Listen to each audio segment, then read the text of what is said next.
Okay, let's begin. A board may hold a meeting closed to the public pursuant to Section 92-4 for one or more of the following reasons: to consider and evaluate personal information relating to individuals applying for professional or vocational licenses cited in Section 26-9 or both. Now,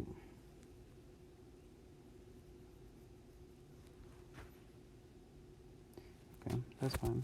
To consider the hire, evaluation, dismissal, discipline of an officer or employee, or of charges brought against the officer or employee, where consideration of matters affecting privacy might be involved. But of course, what privacy do you have if you're in a public capacity? Okay. Provided that the individual concerned requests an open meeting, an open meeting shall be held. And I think it should always be an open meeting. Definitely. You know what I'm saying? You're giving them the choice. So where's the opportunity for public scrutiny? Okay. To deliberate concerning the authority of persons designated by the board to conduct labor negotiations or to negotiate the acquisition of public property, or during the conduct of such negotiations, which again, these seem to be very important. Like the discussions on these matters would be very revealing and beneficial to the public on what's being discussed there. Okay. To consult the board's attorney on questions and issues pertaining to the board's powers, duties, privileges, immunities, and liabilities. I'll give you that one. To investigate proceedings regarding criminal misconduct. Again, we'll come back to that. To consider sensitive matters related to public safety or security. I'll give you that one. To consider matters relating to the solicitation and acceptance of private donations. Now, that's interesting. Because this is a state agency, right? Like, why would they need to consider? I mean, private donations just sounds like bribe. Or perhaps,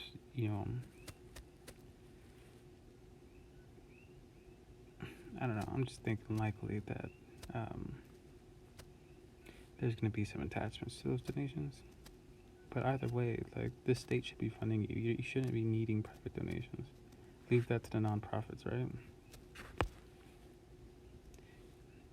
Even to consider, you're like permitting them to consider accepting. You're not even restricting it. Okay, to deliberate or make a decision upon a matter that requires the consideration of information that must be kept confidential. Okay, and the interesting part about this is that, honestly, this has nothing to do with the board itself. This actually has a lot to do with the Senate, who's making these laws. Oh, and by the way, that's actually another one that caught my attention.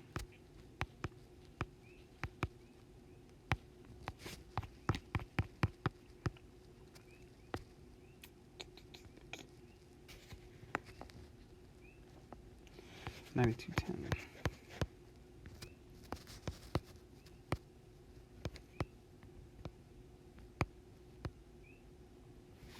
Legislative branch applicability.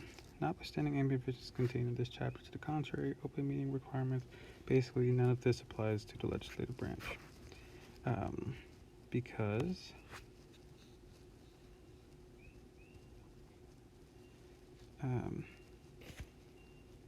they make their own rules, apparently. I thought there was something else they had added that specified the legislature, administration.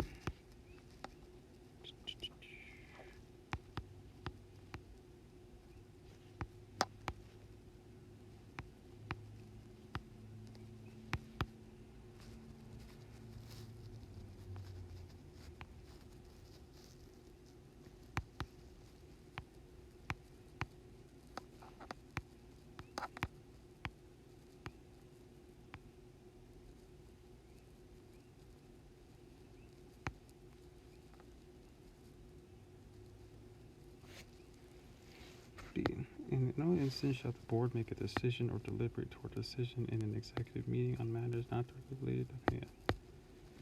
So the judicial, again, doesn't apply.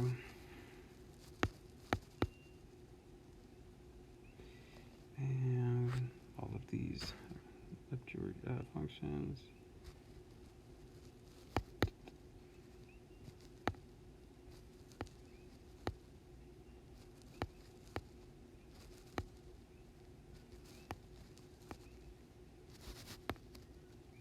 Yeah, about that, yeah, okay. So none of this applies to the legislator, but, that's one thing too. Like, I feel like the legislative branch is probably the main one that needs a huge, renovation, makeover, because, to be honest, like, I don't know what the fuck they're doing in there, but they ain't doing what they're supposed to be doing.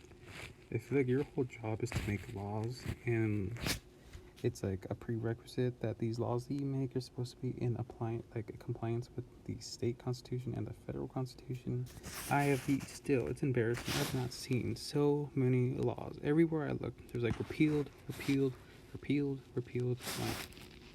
holy shit, you should actually do a comparison on our legislator in other states and just do a complete. I'm pretty sure it'd be a very large difference. I'm guesstimating like maybe we're probably averaging at least 50% of our laws have been repealed,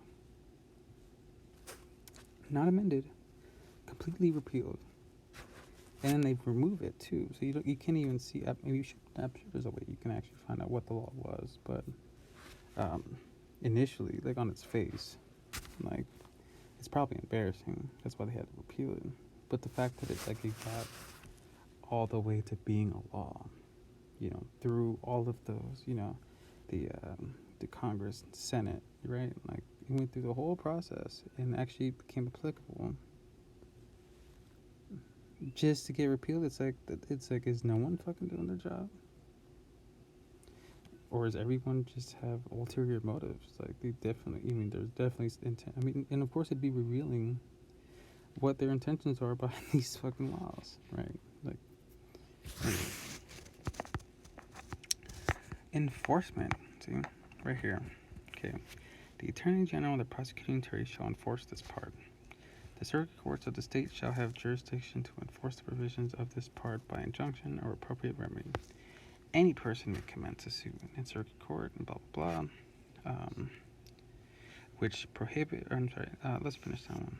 In a circuit court of the circuit in which the prohibited act occurs for the purpose of requiring compliance with or preventing violations of this part, or to determine the applicability of this part to discussions or decisions of the public body. The court may order payment of reasonable attorney fees and costs preventing parties sued under this section. Opinions and rulings of this Office of Information Practice shall be admissible in an action brought under this part and shall be considered as precedent unless found to be palpably erroneous. Whatever. The proceedings review shall not stay the enforcement of an agency decision, but the reviewing court may order a stay if the following criteria have been met. There's a likelihood that the party bringing action will prevail on the merits. Whoa, what?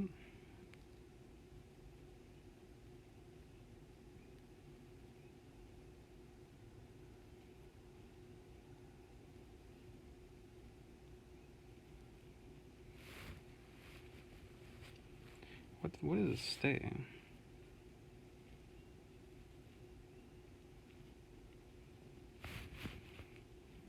And I'm curious, like, we need to look up the public irreparable damage to the public will result of stay. Basically be too embarrassing that it would, tarnish the public trust in the agency. This is a subsection basically saying that what I'm guessing is that the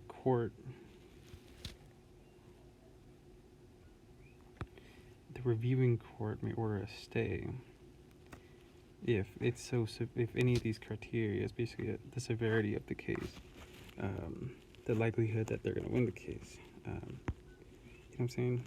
Like, that's also, I don't know. It's like a backdoor out. But anyways, the point of bringing that up, right, 9212, is that it's completely counter to what their exceptions say.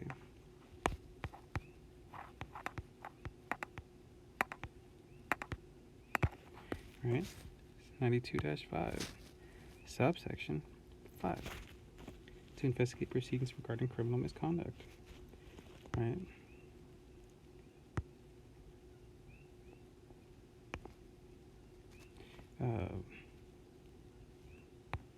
And 2, subsection 2, to consider the higher evaluation, dismissal, or discipline of an officer or an employee, or of charges brought against the officer or employee. So this is, basically what they said is it's listed after the charges has already been brought by the court, but also before the charges is being brought. So basically, if they find out before, a state action, but right, technically, as soon as they find out that any of this happened, you're supposed to go to the court and let them handle it.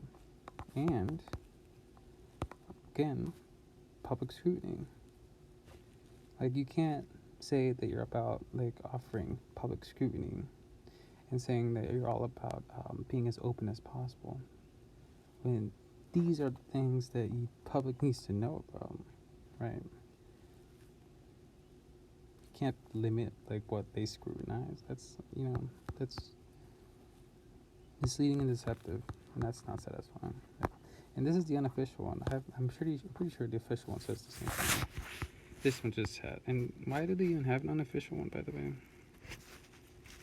I'm curious what the differences of the two are. Anyways, that's my opinion on that. Kind of disappointed, to be honest.